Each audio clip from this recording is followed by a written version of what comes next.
مصطفیٰ عامر قتل کیس کی بات کریں گے، جس میں ملوث ملزم ارمغان کے والد کامران قریشی کو بھی گرفتار کر لیا گیا۔ کامران قریشی پر منشیات فروشی کا الزام ہے، جبکہ گرفتاری کے وقت ان کے قبضے سے غیر قانونی اسلحہ بھی برآمد کیا گیا۔ AVCC کا ڈیفنس خیابان مومن پر ارمغان کے بنگلے پر چھاپا، منشیات فروشی میں ملوث ارمغان کے والد کامران اصغر قریشی گرفتار۔ پولیس کے مطابق کامران اصغر قریشی کو مصطفیٰ عامر قتل کیس میں گرفتار نہیں کیا گیا۔ کامران قریشی کو اسلحے اور پولیس مقابلے کے پرانے مقدمے میں گرفتار کیا گیا ہے۔ پولیس کے مطابق ملزم کے قبضے سے منشیات اور غیر قانونی اسلحہ برآمد کیا گیا۔ SSP انیل حیدر کا کہنا ہے کہ اسلحے کی خریداری سے متعلق شواہد بھی پولیس کو مل گئے ہیں۔ ملزم کے موبائل فون سے اسلحے کی خریداری کے وقت کی ویڈیوز بھی ملی ہیں۔ کامران قریشی سے ارمغان کے غیر قانونی کاروبار کے حوالے سے بھی تفتیش کی جائے گی۔ ملزم کامران قریشی نے ارمغان سے پولیس مقابلے کے بعد ملنے والے کسی بھی اسلحے کا لائسنس پیش نہیں کیا ہے۔ گرفتار ملزم کے خلاف control of narcotics substance act اور بلا لائسنس اسلحہ رکھنے کے تحت مقدمہ درج کر کے تفتیش شروع کر دی گئی۔ بدلتا ہے رنگ آسماں کیسے کیسے، کل تک جارحانہ رویہ اختیار کرنے والا اور سرکاری وکیلوں کو دھمکانے والا کامران قریشی اب معافی تلافی پر آ گیا۔ آپ اندر جا کے جج صاحب سے پوچھے میں آیا ہوں، تمہارا نام کیا ہے؟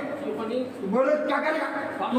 نہیں کرے گا، FIR کر دے گا، سب ریکارڈ ہو رہے ہیں۔ ابے چا پورے سسٹم سے ٹکر لے لیا، اس کے بعد بھی تو کیا کرے گا؟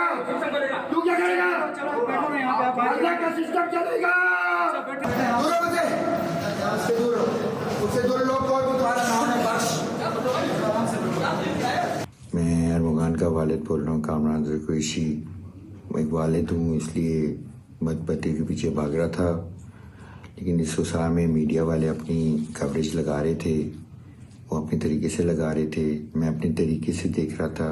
تو اس پورے پروسیس میں میں نے کسی بھی میڈیا والے کی تجزیہ کی ہو تو خدا کے لیے مجھے معاف کر دیں، کہ ایک باپ بن کے سوچیے گا، میں تو اپنا بیٹا نظر آ رہا تھا، لیکن آپ لوگ میڈیا والے سچائی لا رہے تھے، تو اس کے لیے مجھے معاف کر دیں یار۔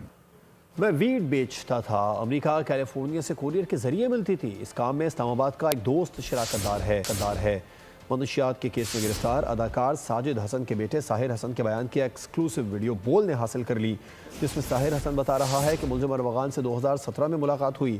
ارمغان کا کبھی دوست نہیں تھا۔ I would sell drugs. میں ویڈ منگواتا تھا ایک دوست کے ذریعے، اسلام آباد رہتے ہیں۔ کس طرح یہ ویڈ آتی ہے؟ کوریئرز تھرو آتی ہے، وہ بیچتا ہے۔ یہ آتی ہے امریکہ سے۔ میں نے ملاقات کی تھی ارمغان سے تقریباً 2017 میں۔ میں ان کا کبھی دوست نہیں تھا، میں اپنے آپ کو مصطفیٰ عامر کا دوست بلا سکتا ہوں۔ ارمغان جو تھا اس میں یہ ہی یوزڈ ٹو سیل، وہ بھی ویڈ بیچتا تھا، کوکین بیچتا تھا، آئس بیچتا تھا، جو بھی۔ میں مصطفیٰ عامر سے پہلی بار اپنی زندگی میں ملا 2022 میں، and after that like for ایک سال کے لیے میرے پاس ویڈ آنا بند ہو گئی تھی، تو میں مصطفیٰ سے مانگتا تھا کہ بھائی مجھے ویڈ دے دو، تو وہ لا کے مجھے دیتا تھا۔ 3 دن اس کے گرفتار ہونے سے پہلے وہ آیا تھا اور اس نے آدھا آؤنس خریدا تھا، 14 گرامز، اور وہ 14 گرامز اس نے خرید کے، میں نے بولا اچھا ٹھیک ہے بھائی، ایسے حالت میں آپ کو کیجیے ادھار، میں آپ کو ادھار نہیں دینے والا، آپ مجھے پیسے دے دو، میں آپ کو لے آؤں گا آپ کا جو بھی سامان ہے۔ تو انہوں نے مجھے پیسے دیے۔ کتنے پیسے؟ 1,33,000۔ پھر اس کے ایگزیکٹلی 2 days بعد مجھے 3 days بعد مجھے ٹی وی پہ نظر آتا ہے کہ یہ سب ہوا ہے، پاؤنڈ چھپا ہوا۔ 1 پاؤنڈ یہ کتنے گرامز ہوئی؟ 400 گرامز۔ 400 گرامز آف ویڈ، یہ آپ نے چھپا رکھی تھی گھر میں؟ کدھر؟ اپنے کبرڈ میں سے۔ کراچی میں خوفناک حادثہ، رانگ سائڈ سے آتی گاڑی نے موٹر سائیکل سوار نوجوان کو ٹکر ماری۔ نوجوان پل سے نیچے جا گرا اور موقع پر ہی جاں بحق ہو گیا۔ رانگ وے چلنے کا رجحان اور بڑھتے ہوئے ٹریفک حادثات کے باعث کراچی میں ٹریفک پولیس کی کارکردگی پر سوالات اٹھ رہے ہیں۔ یہ دل دہلا دینے والا حادثہ پیش آیا کراچی نیپا چورنگی والے پل پر، جہاں رانگ وے آتی گاڑی سے موٹر سائیکل سوار ٹکرا گیا۔ نوجوان پل سے نیچے جا گرا، لیکن حادثے کا سبب بننے والی گاڑی میں بیٹھا شخص باہر نہیں نکلا۔ اس نے گاڑی بائک کے ساتھ سے گزاری اور رانگ وے سے ہی آگے چل دیا۔ حادثے کے بعد راہگیر جمع ہوئے، نوجوان کو اٹھایا، جسے ہاسپٹل یہ واقعہ 19 مارچ کی شام 4 بجے پیش آیا، لیکن سوال یہ ہے کہ مصروف علاقوں میں گاڑیاں رانگ وے چلائی جا رہی ہیں، ایسے میں ٹریفک پولیس کہاں تھی؟ شہر قائد میں رانگ وے گاڑی چلانے کا رجحان بڑھتا جا رہا ہے، ایسے میں متعلقہ محکمہ کی خاموشی لمحہ فکریہ ہے۔ آئے روز حادثات میں قیمتی جانیں ضائع ہوتی ہیں اور قوانین کی خلاف ورزی کرنے والے آزاد گھوم رہے ہیں۔ کیا ٹریفک پولیس جاگے گی یا مزید قیمتی جانوں کے ضیاع کا انتظار کرے گی؟ کراچی کے علاقے بلدیہ ٹاؤن میں گھر میں فائرنگ سے خاتون جاں بحق ہو گئی۔ پولیس کے مطابق شوہر نے فائرنگ کر کے بیوی کو قتل کیا۔ مقتولہ کی شناخت مہر النساء کے نام سے ہوئی۔ دوسری جانب سولجر بازار کے قریب فائرنگ سے ایک شخص زخمی ہو گیا۔ زخمی شخص کو اسپتال منتقل کر دیا گیا۔ شناخت شہزاد کے نام سے ہوئی۔ امانت میں خیانت، فراڈ اور دھمکیاں دینے کا الزام، اداکارہ نازش جہانگیر کے وارنٹ گرفتاری جاری کر دیے گئے۔ لاہور ڈیفنس پولیس کو 22 مارچ کو اداکاروں کو گرفتار کر کے پیش کرنے کا حکم۔ اداکارہ کے خلاف ڈیفنس کی رہائشی اسود ہارون نے مقدمہ درج کروا رکھا ہے۔ کینٹ کچہری کے جوڈیشل میجسٹریٹ نے نامزد نازش جہانگیر، سکندر خان اور دیگر ملزمان کے وارنٹ گرفتاری جاری کی۔ آگے بڑھتے ہیں، آپ کو بتائیں کراچی والے 2025 میں ڈاکوؤں کے نرغے سے نہ نکل سکے۔ 78 روز میں کتنے شہری موت کے گھاٹ اتار دیے، بتا رہی ہیں ساتھی اینکر گوہر عشرت۔ 2025 میں بھی ڈاکوؤں کے نرغے سے نہ نکل سکے۔ 78 روز میں 22 شہری ڈکیتی مزاحمت پر قتل کر دیے گئے۔ رمضان المبارک میں کراچی کے 7 شہری ڈکیتوں کے ہاتھوں قتل ہو چکے۔ جنوری میں 5 شہریوں کو لوٹ مار کے دوران مار دیا گیا۔ فروری میں 10 افراد کو سرعام گولیاں ماری گئیں۔ مارچ میں اب تک 7 کراچی والے ڈاکوؤں کا نشانہ بنے۔ کورنگی، زمان ٹاؤن، سٹیل ٹاؤن، کورنگی، جنجال پورہ گوٹ، سوراب گوٹ، سکھن، جوہر آباد، سرجانی ٹاؤن، لانڈی ڈیفنس اور بلوچ کالونی ڈاکوؤں کا گڑھ بنے رہے۔ لاہور جوہر ٹاؤن میں امیر زادے کی بدماشی، کیفے میں لڑکی کو ہراساں کرنے سے کیوں روکا؟ امیر زادے نے کیفے کے عملے پر فائرنگ کر دی۔ واقعے کی فوٹیج بھی سامنے آ گئی ہے۔ گولی لگنے سے سیکیورٹی گارڈ زخمی ہو گیا۔ ملزم ہوائی فائرنگ کرتے ہوئے فرار ہو گیا۔ واقعے کا مقدمہ درج کر لیا گیا۔ پولیس کے مطابق دونوں ملزمان ویگو میں آئے تھے۔ گاڑی کے شیشے کالے تھے، نمبر پلیٹ بھی جعلی تھی۔ لاہور میں چور اور لٹیرے بے لگام۔ رواں سال کے 2 ماہ کے دوران ڈکیتی، چوری اور نقب زنی کی وارداتوں میں اضافہ ہو گیا۔ 2 ماہ میں 14,896 وارداتیں رپورٹ ہوئیں۔ لاہور میں چوروں اور ڈاکوؤں کی عید سے قبل ہی عیدی وصولی جاری ہے۔ 2 ماہ میں 14,896 وارداتیں۔ شہری 1 ارب روپے سے زائد کی نقدی، طلائی زیورات، گاڑیوں اور موٹر سائیکلوں سے محروم ہو گئے۔ لاہور میں ڈکیتی کی 12,903، چوری کی 7,072 وارداتیں رپورٹ ہوئی۔ 1,846 شہری موٹر سائیکلوں، 3,929 نقدی سے محروم ہو گئے۔ ذرائع کے مطابق پولیس صرف 30% وارداتوں کا سراغ لگا سکی۔ رمضان المبارک میں بھی ڈاکو کھلے عام دندنا رہے ہیں۔ پولیس ڈاکوؤں کو لگام ڈالنے میں مکمل طور پر ناکام ہے۔ بلوچستان کے ضلع واشق میں گاڑی حادثے کا شکار ہو گئی۔ گاڑی ٹائر پھٹنے سے بے قابو ہوئی اور الٹ گئی۔ حادثے میں 1 شخص جاں بحق، 13 زخمی ہو گئے۔ اسپتال انتظامیہ کی جانب سے 8 افراد کی حالت تشویشناک بتائی جا رہی ہے۔ زخمیوں میں خواتین اور بچے بھی شامل ہیں۔ اور کوئی نیا آپریشن شروع نہیں کیا جا رہا ہے۔ عزم استحکام نیشنل ایکشن پلان پر عمل درآمد ہوگا۔ قوم کو بتانا چاہتے ہیں کہ کون دہشت گردوں کے خلاف اور کون ساتھ کھڑا ہے۔ دہشت گردوں سے کوئی رعایت نہیں برتی جائے گی۔ سینیٹر طلال چودھری کہتے ہیں خیبر پختونخوا حکومت کو دہشت گردی کے خلاف وسائل فراہم کیے گئے۔ کے پی حکومت بتائے دہشت گردی کے خلاف کیا اقدامات کیے گئے۔ ہتھیار اٹھانے والوں سے کوئی بات چیت نہیں ہو سکتی۔ نیا آپریشن ہونے ہی نہیں جا رہا۔ بڑا کلیئرٹی کے ساتھ جو قرارداد تھی اس میں کہا گیا کہ نیشنل ایکشن پلان اور عزم استحکام جو ہے اس کو چلایا جائے گا اور اس پر منوعن عمل کیا جائے گا اس چیز پہ۔ لیکن ہم لوگوں کو بتانا چاہتے ہیں کہ کون دہشت گردوں کے ساتھ اور کون اس کے سامنے کھڑا ہے۔ این ایف سی کا 1% پچھلے 20 سال سے کے پی میں جا رہا ہے۔ ذرا کے پی حکومت جو ایک پارٹی کے پاس ہے پچھلے 13 سال سے، وہ صرف اتنا بتا دے کہ اس 800 ارب میں سے کیا 8 ارب بھی سی ٹی ڈی یا دہشت گردی کے خلاف جنگ پر کسی پولیس پر یا کسی ادارے پہ لگائے؟ کہاں گئے وہ پیسے؟ جن کے ہاتھوں میں بندوقیں ہوں ان سے بات چیت نہیں ہو سکتی۔ ہتھیار اٹھانے والوں سے بات ہتھیاروں سے ہی ہو سکتی ہے، اور وہ اسی صورت میں ہو رہی ہے۔ صدر مملکت کی صدارت میں قومی سلامتی کمیٹی کا اجلاس دوبارہ ہونا چاہیے۔ تمام قوتوں نے یہ فیصلہ کر لیا ہے کہ دہشت گردی کے خلاف لڑنا ہے۔ شیر افضل مروت کی پروگرام بول عادل عباسی کے ساتھ میں گفتگو۔ کہا پی ٹی آئی کی قیادت فیصلے پر نہیں پہنچ پا رہی ہے۔ پی ٹی آئی کی قیادت ہر چیز بانی کے پاس لے جاتی ہے۔ اجلاس بہت اہم نوعیت کا تھا۔ میں یہ تجویز دیتا ہوں یہ اجلاس دوبارہ ہونا چاہیے۔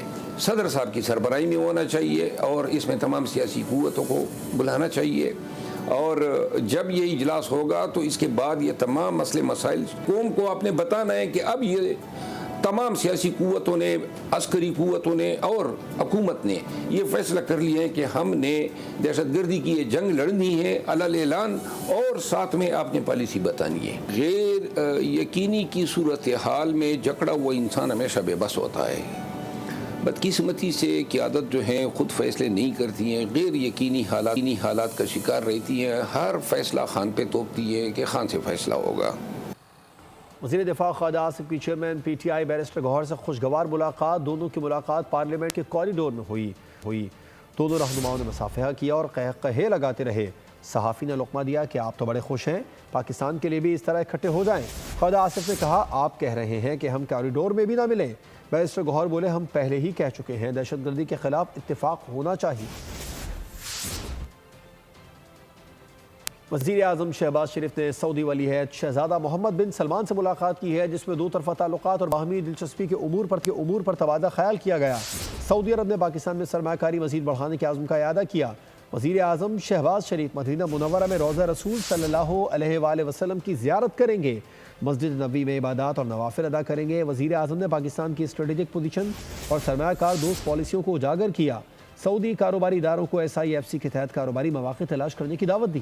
پاک سعودی تعلقات، سعودی عرب کی پاکستان سرمایہ کاری بڑھانے کا عزم۔ جدہ میں وزیر اعظم کی ولی عہد شہزادہ محمد بن سلمان سے ملاقات، دو طرفہ تعلقات اور باہمی دلچسپی کے امور پر گفتگو۔ ملاقات میں پاکستان اور سعودی عرب کے درمیان مضبوط اور تاریخی تعلقات کی اہمیت پر زور دیا گیا۔ اقتصادی، تجارتی، سرمایہ کاری، توانائی اور دفاعی شعبوں میں تعاون بڑھانے پر بھی بات چیت کی گئی۔ پاکستان اور سعودی عرب کے درمیان بڑھتے اقتصادی تعاون پر اطمینان کا اظہار کیا گیا، اور شہباز شریف نے اہم شعبوں میں سرمایہ کاری بڑھانے کے لیے سعودی عرب کے عزم کو سراہا۔ وزیر اعظم نے ایکس پر بیان دیا کہ سعودی ولی عہد محمد بن سلمان سے ریاض میں ملاقات خوشگوار رہی۔ باہمی تعاون کے فروغ کے لیے تعمیری گفتگو ہوئی۔ تجارت، سرمایہ کاری، توانائی اور سیکیورٹی کے شعبوں میں تعاون بڑھانے پر گفتگو ہوئی۔ آج کی جدید دنیا میں بھی چنیوٹ والوں نے روایات زندہ رکھی ہوئی ہے۔ یہاں آج بھی سحر و افطار آتشی گولے کی آواز کے ساتھ ہی شروع ہوتے ہیں۔ دیکھتے ہیں دلچسپ روایت ہمارے نمائندے سید مدثر کاظمی کی رپورٹ میں۔ چنیوٹ میں آج تک صدیوں پرانی یہ روایت زندہ ہے کہ جب رمضان آتا ہے روزہ دار آتشی گولے کے چلنے پر سحر و افطار کرتے ہیں۔ یہ گولے واسط میں قائم پہاڑی کے دامن سے چلائے جاتے ہیں۔ اس کام پر مامور ناصر علی کہتے ہیں حالات و موسم جیسے بھی ہوں، مقررہ وقت پر پہاڑی پر چڑھ کر گولا چلانا ہوتا ہے۔ سویرے فجر نال اٹھنا پوندا، بڑا پیاد نال ٹائم دیکھ کے بڑوں نے روزہ انہاں دا جڑا رکھانا ہوندا ہے۔ چنیوٹ کے لوگ اس روایت کے صدیوں سے امین ہیں۔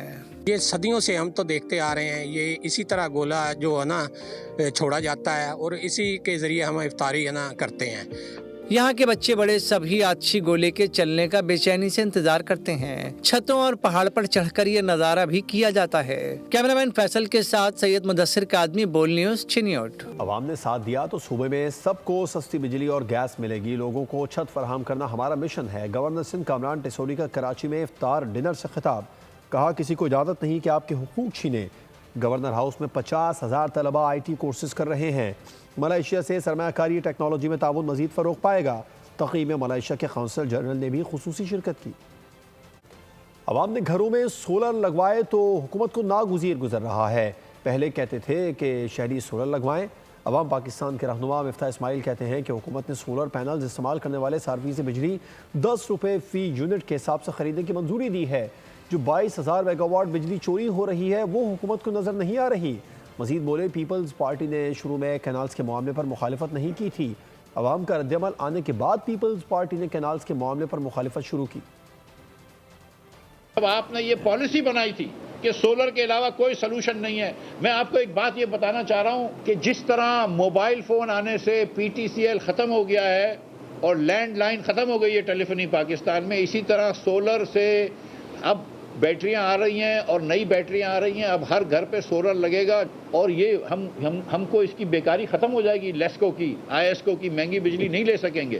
حکومت یہ پلانٹ جو ہے اب رکھے گی اپنے پاس۔ یہ دیامیر بادشاہ میں بجلی لگانے کی کوشش کر رہی تھی جس میں سب سے زیادہ مہنگی بجلی بنتی، تو حکومت بھی تو جواب دینا کہ یہ اتنی مہنگی بجلی کیوں لگائی ہے۔ وزیر توانائی اویس لغاری کہتے ہیں کہ حکومت کی نیٹ میٹرنگ سے متعلق نئی پالیسی کے باعث سولر پینلز کی قیمتوں میں کمی آئی ہے۔ سابق وزیر خزانہ کے بیان پر رد عمل دیتے ہوئے اویس لغاری نے کہا کہ مفتاح اسماعیل نے غلط اور بے بنیاد اعداد و شمار پیش کیے۔ قابل تجدید توانائی کا فروغ حکومت کی ترجیح ہے۔ حکومت نے عوام کو سولر پینلز لگانے کی ترغیب دی۔